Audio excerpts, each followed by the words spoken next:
think all of us here are perfectionists. It's kind of a trap.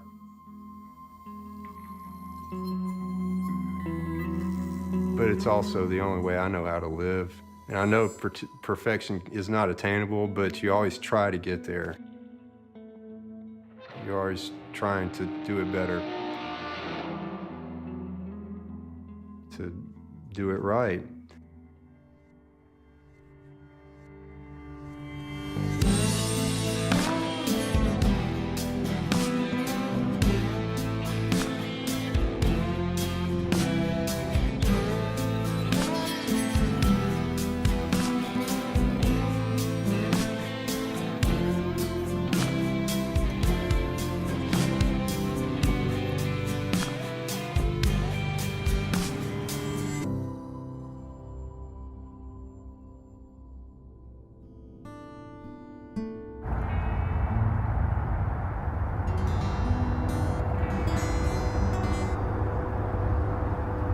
People have all kinds of things that they've said about Memphis, but these are the realities. The core part of music for this country, which has impacted the world, came right out of this immediate area. When you consider the foundation of what blues music was, and the fact that individuals who were so important to the establishing of that credibility came to Memphis in order to launch that. With young cats like Elvis Presley, who became the defining sound of what American rock and roll was. And when you consider the soulfulness that came out of Stax Records and High Records, we are the defining symbol of what music credibility is for this country. Gotta be just the feeling and the nature and the land of Tennessee. There's something alive in nature there. I am a proud Memphian. I like the people here.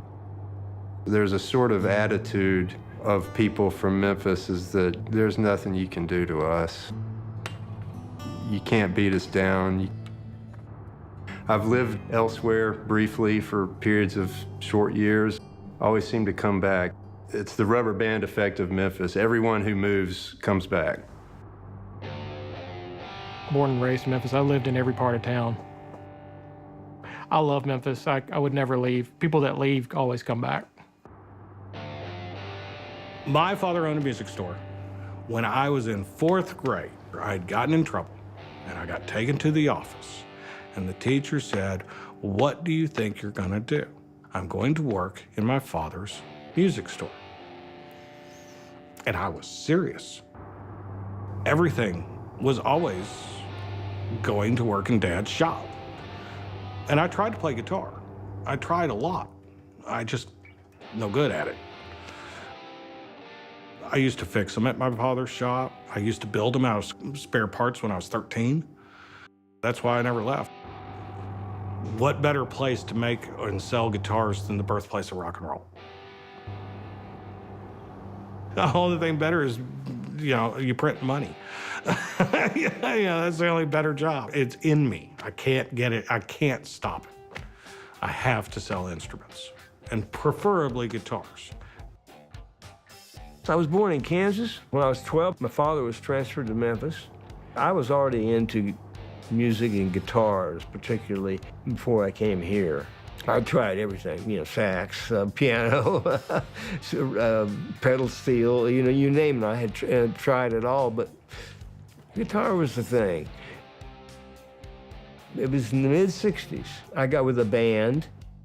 Because there weren't very many legitimate bands around, we got a lot of high-paying jobs from college proms and the people that had a lot of money to spend on bands, but there weren't very many bands. I made a bunch of money in a very short amount of time in the mid-'60s, relatively speaking.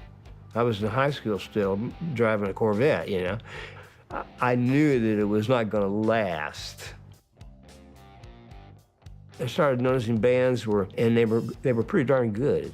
I got intrigued out of boredom on some of these tours, taking guitars apart and putting them back together again while we were traveling. Now, the ash, the mahogany, we also use alder, and then we use maple for the necks. and I source all that local wood shop. I'm trying to buy big boards. Shipping, not an option. The wood is cheap enough that if you can buy it local and just carry it yourself, you're way better off. Because most of this will only cost less than $10 a foot. My aha moment for me was when I was watching, it may sound silly, but it was Hot for Teacher. Watching Eddie Van Halen play that guitar, walking down the table, doing that solo, it's like, I want to play guitar. I just got into it, and then started building on my own guitars when I was like 13 or 14. But how I got started was I would mod them. You know, it's like, do I really need a tone knob? No, take it out. Do I like these pickups? No, let me put new pickups in. It's like, do I like this neck? No. Do I like this? No, let's do this. Like, let's try this. It's like, okay, let's do this. And then eventually you realize that you're stripping guitars apart. You're basically building them up from scratch. I guess when I was 14 or 15, my dad bought me my first real guitar. And it was an off-brand, you know, cheap beginner package with a guitar and an amp, and it was all about 150 bucks or something. And so I started playing on that, and quickly, as I gained skill, I realized that this thing was totally inadequate. That's when I started doing the repair and tinkering with them too. I took it apart and put it back together, tried to figure out how to make it work better.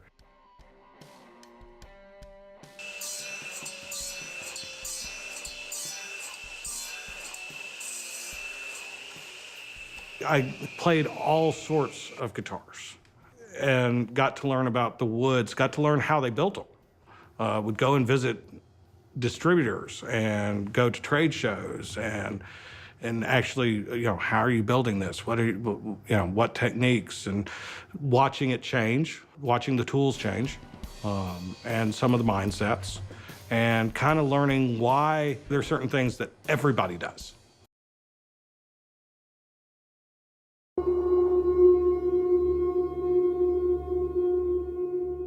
The bodies are actually made out of multiple pieces of wood that have to be glued together to make what we call a blank. And the blank is what you cut out. And depending on what I put together, basically I create the personality of the guitar, but not its individual traits. In other words, by putting different electronics in, we can modify the sound, but the basic general overall sound is created from this.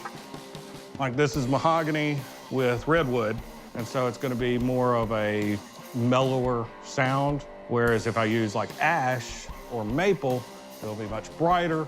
If I use a rosewood, it's going to be much bassier. And I learned some of those little tricks that they did to lower the price of their guitars without changing much. Big thing was automation. A lot of automation. Everything over there is automated, not hand done. So I kind of take all that knowledge. When I come here, we need to outsource some stuff. We've got to be more hands-on. And we can do that with machining. And then don't machine it to the end point, do the handwork like y'all have been doing. This center line, right there, I want it to match this center line, so that when you look at the edge, it's just one line. And it's all, I never get it dead on perfect, but I get pretty close. I mean, it's all done by hands, and the board slips a little bit. See that little center line right there on the top? And then there's a center line on the bottom. And you try to match those up. And I'm pretty close. I'm off a little bit, some sort of thousandths of an inch. Not bad for doing it by eye. Myself and a friend who was one of the few really good guitar players in town, and his father had quite a bit of money. He put his son in business with a music store. We were both of the same mind that just because a guitar came out of a factory, you know, that didn't mean that it was right. So we started doing things to them. We started establishing a bit of a reputation for that. Jimmy Page came in and was just absolutely knocked out by these factory guitars that we had customized. And he said, nobody else is doing this. And we said, well, surely it's being done in California. everything's done in California first, isn't it? He goes, no. He said, you know, I've been around the world now. This is the first place I've seen like this. We developed a relationship with Jimmy. I always knew TK. I'm a Memphian. Of course I knew who TK was. TK was friends with Larry, the guy that taught me. There was this small group that formed all of it, and they all knew each other. I remember St. Blues getting started and, you know, the whole thing snowballing and getting cool and making the guitars for real famous people. And he was already a real famous repair guy.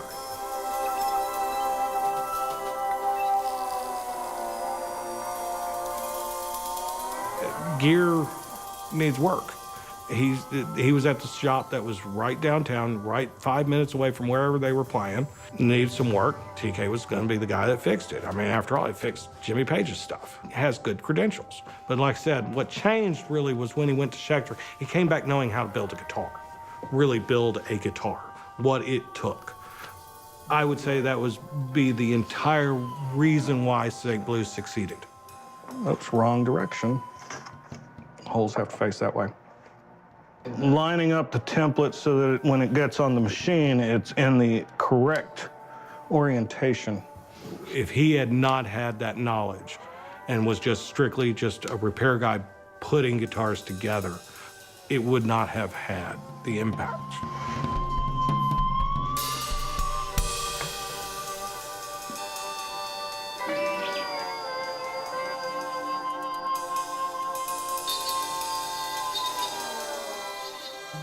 I started at St. Blues in 1984 when I came back from working in California for Schecter. And we lasted the first time around till 1989. We were out of business.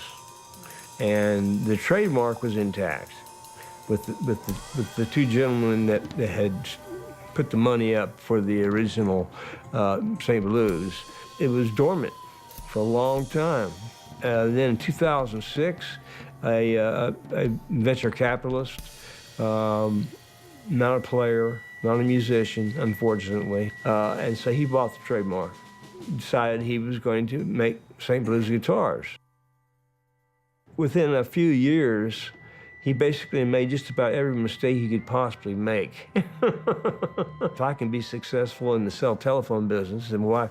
Of course I can be successful in the guitar business. You know, that's not true. And he found out the hard way, the real hard way.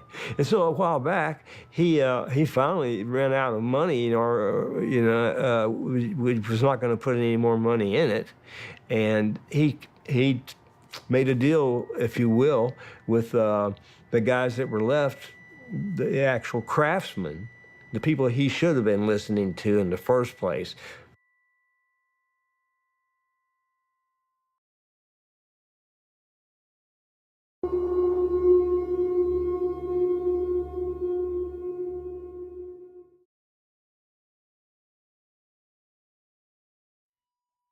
I'll check just to make sure that this thing will close when they're all in. They should be just fine. Now I'm just going to glue it in and clamp it, and that's it.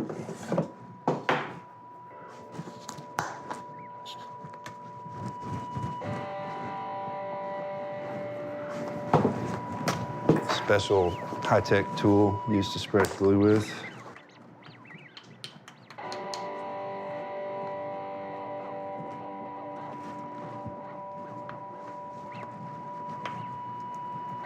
Okay, just, oh, come on, get in there. Well, I was working at a music store with Robert, and his dad owned the store, and his dad was kind of getting tired of the whole music business because he didn't like the internet. He didn't like the way it was going. He didn't like the big box stores. It was getting unpersonal. You know, it was more of, you know, what do you want? Here, take it, go. And so the small shop was slowly dying, and he's like, he saw it, and it's just like, I just got to get out. And so he basically was going to retire. So I came in April, a little trial run for about 2 or 3 days, and I'm like, well, that was fun. All right, guess I'll figure out what I'm going to do. And about a month later, they called me, said, can you come down one more time? When I came down, it's like, All right, cool, this works. You're doing it the way I want you to do it. It's like, okay, can you start like tomorrow? So it's like, yeah. Used to be like everybody. You'd have parts built and you would assemble them. And the parts could be either made here or overseas. Now we're really something different because we're in control of all the details. We had two choices. We could either shut down the whole line or we can start making them here and just change our whole dynamic. So that's what we did. We started in, I think, September of 2010, looking to make them here. Shaping the nut, which is this little part that's going to go right in here, that the strings will go over the top. And in August of 2011, after we remodeled this whole building, we opened back up as strictly made here in the U.S. And that's the way we've been doing it ever since. I have personally built a little over 300 of the guitars that we've shipped out of here. No, a lot of guys are using preformed stuff because it makes it a lot easier, but I don't like the sound of it. Bone's got a nice transference to it, so that's why I use it. I can tell you, as somebody who knows how guitars are built, this one's built better. There are all sorts of little details throughout the whole instrument that make a better and superior instrument. The trick, as the manufacturer, is can you make it twice, and can you make it for the right price?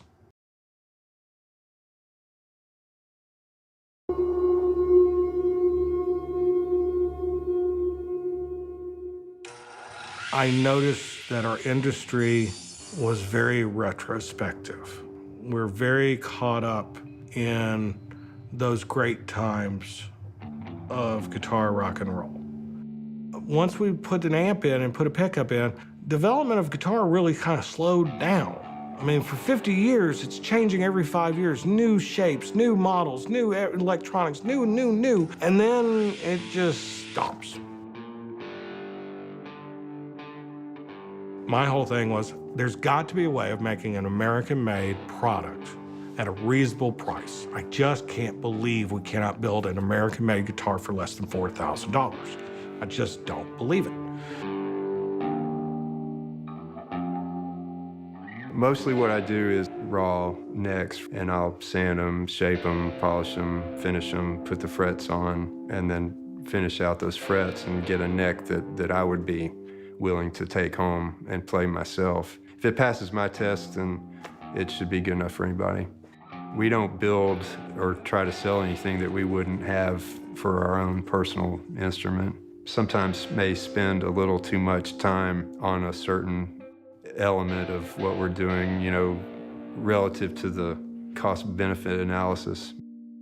Out of those 300, they're all 300 individual guitars because they all have their own unique personality. And that's what I love about it. The fact that you're getting a guitar that only like 3 or 4 people have touched.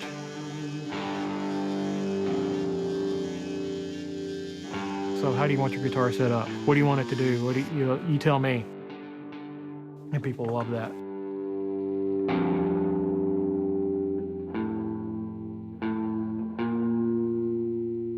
We want our guitars in people's hands. We don't build these things because we love them forever and we want to hold on to them forever. We want to sell them and we want people playing them. The social media has really done its job as far as educating people that are not pros. You will learn faster. You'll enjoy playing it more. It'll tune up more accurately. All these things, if you have it detailed by a competent technician. I think the future's bright. I hope it is. Just keep doing what we're doing and not try to change things or shake things up just for the sake of change. We don't ever want to get into a production situation where we're making too many guitars and, you know, sending substandard things out the door. Quality is everything in this kind of business, in this kind of world, and your customers, they remember everything. I know people are watching. I know people are watching and paying attention. I see stuff all the time, and I'm like, everybody knows what you have. Why would you change who you are to try to get another 4 sales? If you make a great product, and you make it the way you make it and don't try to fit in everywhere else, people will buy your product because it's not like everybody else. We ship several dozens of cigar boxes every few months to Germany to a distributor called Thomann over there, and they distribute for all of Europe. And I wonder who's playing them over there. Is it a kid? Is it an adult that's already been playing? You know, is this going to get someone started down this path? And is it going to give them happiness? Is it going to make their life better in some way? I sure hope it does.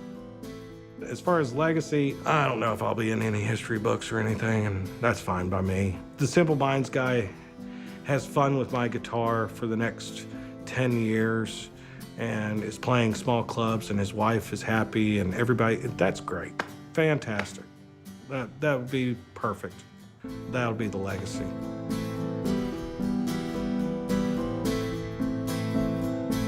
I'm kind of here for the long haul until my key doesn't fit the door anymore. I'm walking in, and when it stops fitting the door, that's when I start building them in my backyard. This brand is not going to die, not on my watch. That's the way the three of us feel. So